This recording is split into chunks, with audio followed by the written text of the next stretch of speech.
Ku ssaawa emu yennyini ey'okumakya okutendereza Mukama kubadde kutandise ng'abalamazi bamwebaza olw'ebirungi by'akoze n'abawa obulamu obubatuusizza kulamaga kw'omulundi guno.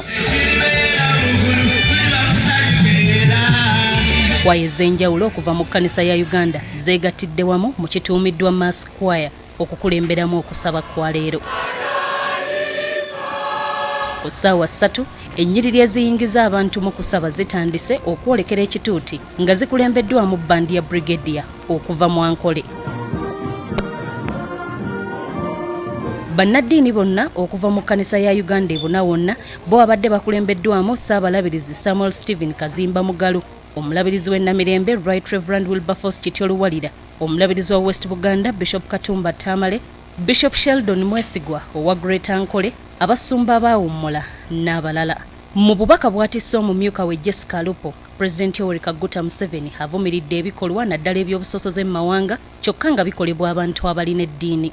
It is a betrayal of these very matters to get actors claiming to be believers, believing in promoting sectarianism of religion or tribe or gender chauvinism. What then happened to loving the Lord your God with all your heart and with all your soul and with all your mind and with all your strength? Civil wars raged in Uganda, mainly among the so-called believers, backed by the European teachers of these new religions such as Kat, Taka and others. Ono asabye bannayuganda okufuba okukozesa ekitono kye balina okwekulaakulanya ng'okusinga essira ayagala liteekebwe ku by'obulimi. Especially with agricultural land, to use these talents, not for the sake of the master, but for your sake, to get out of poverty by the undertaking either all or some of the following activities: coffee, fruits, dairy, zero grazing, poultry, pigs. If your family has got only 4 acres or less, we call this intensive agriculture, using a small area to get high returns. Bishop Samson Mwaruda abadde omubuulizi omukulu bw'abadde ayigiriza annyikiza obukulu obw'abajulizi ba Uganda n'oluvannyuma n'asibirira abakkiriza entanda ya mpagi 5 Obukulisitaayo kwe bwesigamye wamu n'okubakuutira okukomya ebikolwa eby'ekko omuli obwenzi, okulya enguzi, okusaliriza n'ebirala. To protest against injustice, protest against tribalism in our land, okuwakanya okusosola mu mawanga mu nsi yaffe, protest against rape, okuwakanya obutabaawo bw'amazima mu maka gaffe. Your Christian parents.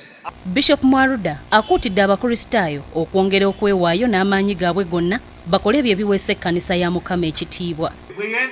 That there are a lot of money being looted every day. N'ayatula nti bannange ensimbi ezinyagibwa zikulukutanga mazzi through corruption, okuyita mu kulya kw'enguzi. Money which should have been for the roads, ensimbi ezo ezimu zaalibadde za for hospitals, za kuzimba malwaliro, is being looted. Christianity is not a convenience, it's commitment. naye kwewaayo. Ng'asinziira ku mulamwa gw'olunaku ogugamba nti essuubi wakati mu kubonaabona, Ssaabalabirizi w'ekkanisa ya Uganda Dr. Samuel Stephen Kazimba Mugalu akubiriza abantu okwesigama ku Mukama olwe bajja okuwangula ebyo byonna ebibasoomooza. The escalating prices of commodities have made life very difficult. We don't know when the prices will stabilize because most of the causes are beyond our control.